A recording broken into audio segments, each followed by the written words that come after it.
किसी शहर में दो भाई रहते थे, रामलाल और श्यामलाल।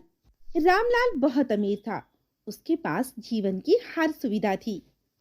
और श्यामलाल बहुत गरीब, उसके पास सुविधाएं तो छोड़ो, खाने के लिए दो वक्त का खाना भी नहीं था। श्यामलाल के परिवार में सभी लोग भूखे थे, उनके पास खाने को खाना तक नहीं था। श्यामलाल अपने भाई रामलाल के पास जाता और उससे मदद मांगता, लेकिन रामलाल उसे मना कर देता। मेरे पास इतना खाना नहीं है कि मैं तुम्हें दे सकूं, तुम अपना कोई और हिसाब देख लो।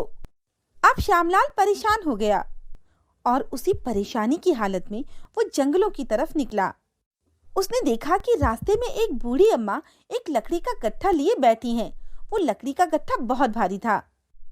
अरे अम्मा जी, आप कहें तो ये लकड़ी का गट्ठा मैं पहुंचा देता हूँ। हाँ बेटा, वो तो ठीक है, लेकिन तुम मुझे ये बताओ कि तुम इतने परेशान क्यों दिख रहे हो। माँ जी, मैं क्या करूँ, मेरे पास कोई काम नहीं है और मेरा परिवार भूखा है। मुझे कोई काम भी नहीं मिल पा रहा है। मुझे समझ नहीं आता कि मैं अपने परिवार का पेट कैसे भरूं। क्या आप मेरी मदद कर सकती हैं? हाँ बेटा, मैं तुम्हारी मदद कर सकती हूँ। तुम सुनो, लकड़ियों का ये गट्ठर मेरे घर पहुँचा दो। मेरा घर यहाँ से थोड़ी दूर है, मुझसे ये बन नहीं रहा। उसके बाद मैं देखती हूँ कि मैं तुम्हारी क्या मदद कर सकती हूँ। श्यामलाल ने वो गट्ठर अपने सर पर उठा लिया। बूढ़ी माँ आगे आगे चल रही थी और श्यामलाल उसके पीछे पीछे। काफी देर चलने के बाद बूढ़ी माँ का घर आ गया। श्यामलाल ने वो गट्ठर उनके घर के सामने रख दिया। बहुत बहुत शुक्रिया बेटा, तुमने निस्वार्थ भाव से इस बुढ़िया की मदद की है।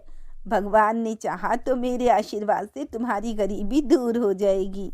बेटा, तुम यहीं रुको, मैं 2 मिनट में आई।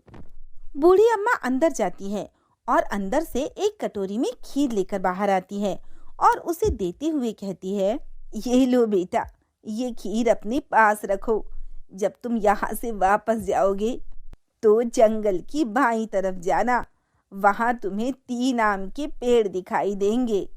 तुम उन आम के पेड़ों के पीछे जाना, तुम्हें वहां एक बहुत बड़ी चट्टान दिखाई देगी। उस चट्टान की बाईं साइड पे एक गुफा का दरवाजा है, तुम वहां से अंदर चले जाना। वहां 3 बौने रहते हैं, उन बौनों को खीर बहुत पसंद है। वो तुमसे ये खीर खाने के लिए मांगेंगे, तुम उन्हें दे देना। वो तुम्हें बदले में कुछ मांगने को कहेंगे, लेकिन तुम उससे पैसे मत लेना, बल्कि उनसे पत्थर की चक्की मांगना।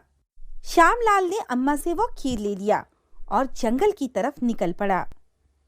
वो जंगल के बाईं ओर चलता रहा। रास्ते में बहुत सारे पेड़ थे, उसे समझ नहीं आ रहा था कि वो किन आम के पेड़ों की बात कर रही थी। फिर अचानक उसकी नजर 3 आम के पेड़ों पर गई, जो त्रिभुज के आकार में एक दूसरे के साथ खड़े थे। फिर श्यामलाल ने ध्यान से देखा तो आम के पेड़ों के पीछे एक चट्टान थी और उस चट्टान में दरवाजा था।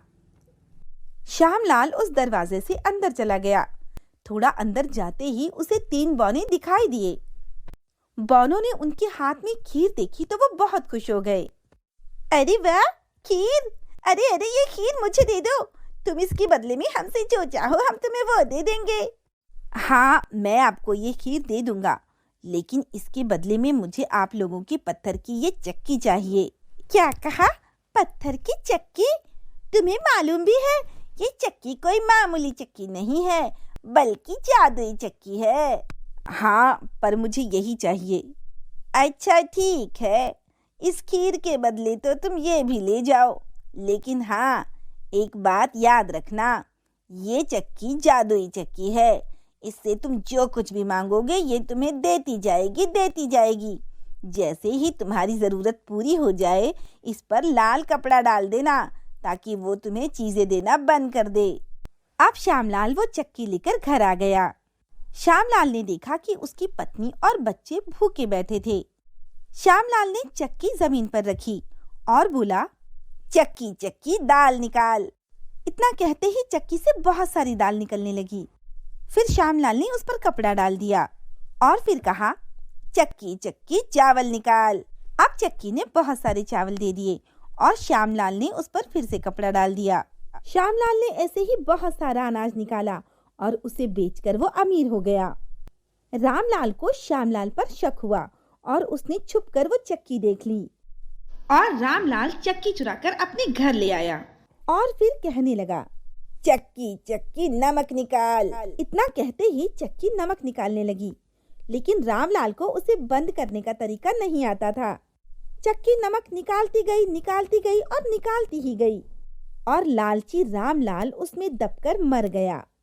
तो दोस्तों, कैसी लगी आपको हमारी कहानी? अगर पसंद आई हो तो लाइक, शेयर एंड सब्सक्राइब करना ना भूलें और ऐसी ही दिलचस्प कहानियाँ देखने के लिए बने रहें हमारे चैनल पर।